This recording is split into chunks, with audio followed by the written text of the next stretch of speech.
Okay, here's a quick video to explain your new Atmos equipment for fuse changing and adjusting of ionization levels. In your school buildings, you have a variety of equipment. You have FC400s that look like this, or some the tube will stick out the bottom. You have Matterhorns. Some Matterhorns will have one tube, some will have two tubes sticking out, and then you also have a 120 volt option and a 240 volt, which I'll show you in a minute.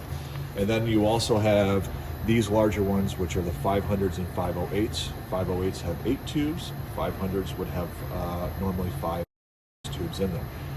So let's start back at the FC400.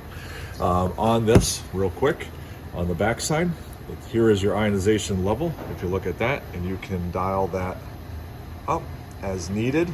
So if you feel you need more or less ionization, you can just spin that up higher to get more and down to get less. The fuse is right in here to change the fuse. It's a 1 amp fuse. You would just screw that out, and then this would pull right out, and your fuse is right in there to replace. The fuse size is also written on the fuse itself, and then that would thread back in. Okay, that's an easy change there. The next one would be the Matterhorns. Whether it's one tube or two tube doesn't really matter on how you're going to change the fuse. They are slightly different. This is a 120 volt option, which it would say on the side there. And right on the back here is a little pocket. You'll see that underneath the plug. And all you would do is you would take your screwdriver in there and a small flathead and thread that out. Obviously, if you're working an air handler, you want to be careful to not do what I just did, because you could lose it down through the ceiling. Your fuse right here is the one that's active. The nice things about this one is there is a spare that's tucked in there. So if you took the fuse that's being used out and pushed through, you would have your new one to pop in that place, and then you can put another one in there if you have one on hand for when you're ready on next time. Then all you do is slide that back in and pop that back in.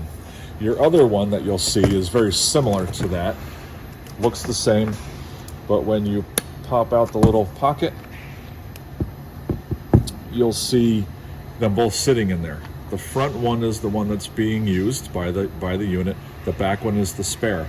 So if you were to pop this one out, there's a little hole in the bottom here. If you pop this one out, poke it up, that'll pop your spare out of the little cubby, and then you can stick it in there and then slide it right back in again, and you're ready to go. Then on your 500 and your 508, also, let me go back for one quick second. On the Matterhorns, to adjust the ionization level, your dial is right on here. Off, 1, 2, 3, 4, 5. The higher the number, the more ionization you're getting on there. Then on the 500s and 508s, very simple end. Same fuse as what you saw on the FC. You would thread that out. These, just a quick reminder, these are spring loaded, so when it comes out, there is a spring in there that keeps it nice and tight. So again, if you're working inside an air handler, make sure you're aware of that, so when it comes out that you don't lose it into your airflow. Your ionization level is right here to turn it off, or turn it up to 5 if you need less or more ionization. You can adjust it there accordingly. The fuse size on these is marked, and this is a older style. It says 0.5. The ones in your buildings are actually a 0.315 milliamp fuse for these. So that's how you service these.